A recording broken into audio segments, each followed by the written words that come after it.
kids, in this video we're going to be doing lesson 5.9, which is on function inverses. I'll be honest, this lesson doesn't really fit in this unit. It doesn't really fit anywhere, but it has to be taught. So this is where it's put. So you need to know that the inverse of a function reverses another function.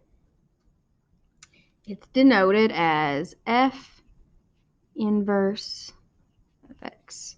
So with a -1 exponent. And so the reason that these inverses are kind of important is because let's say that f of x has the point 1, 2. Then f inverse of x has the point 2, 1. It reverses all of the points. It's basically like the opposite. And so in order to find the inverse, look at your steps there, we first have to switch the x and the y. So number 1, let's just go ahead and do that. Switch x and y. So x equals -3y plus 5.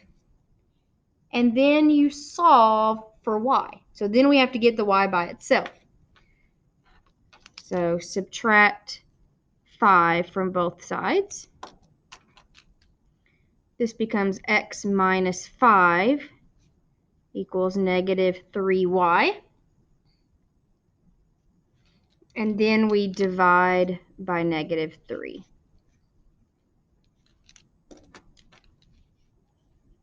And so x minus 5 over -3 is y, or we could say x minus 5 over -3 equals f inverse of x.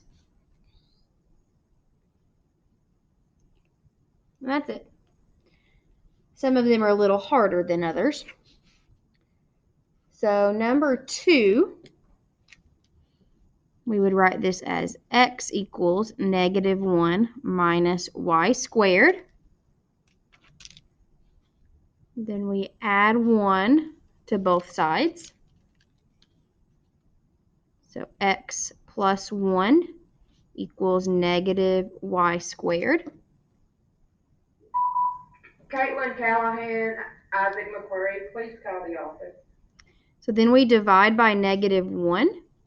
And when you divide by -1, all that does is changes your signs.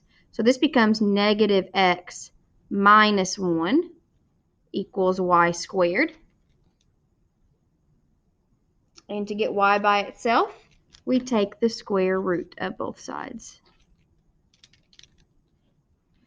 So f inverse of x is the square root of -x minus 1.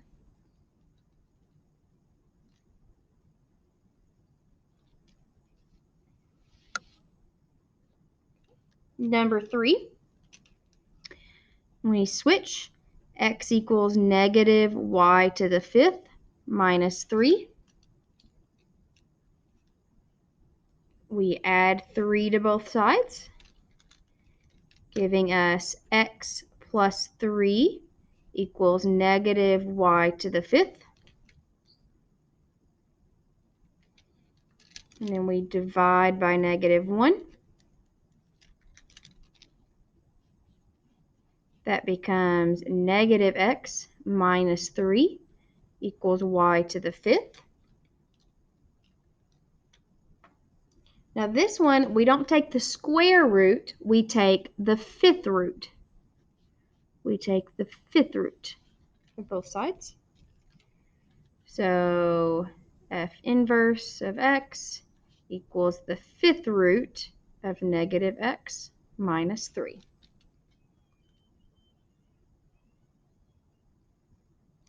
Number 4,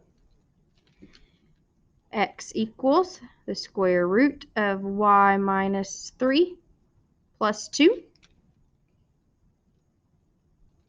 So we subtract 2 from both sides first.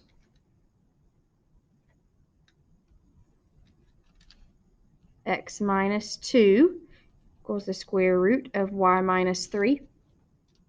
Now this time, we can't really add 3 because that is housed under the square root. We have to get the square root done first. So we are going to square both sides.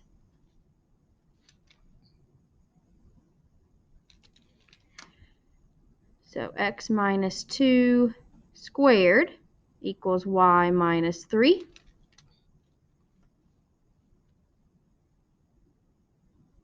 And then we add 3 to both sides.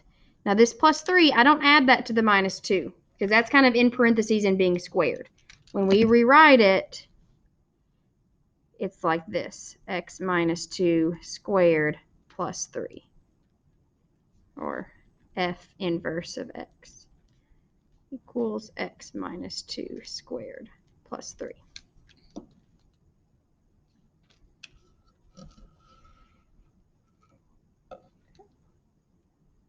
Number 5, x equals 20 plus 3y over 4. Now, when we have fractions like this, I think the easiest way is to put a 1 under the x and cross multiply.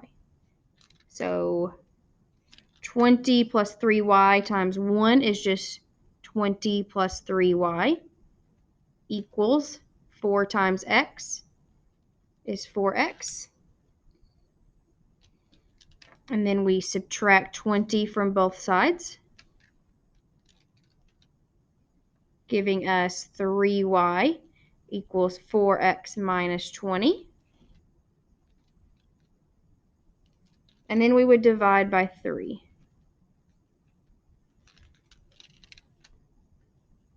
So f inverse of x equals 4 thirds. Mr. Brock, call the office, Mr. Brock.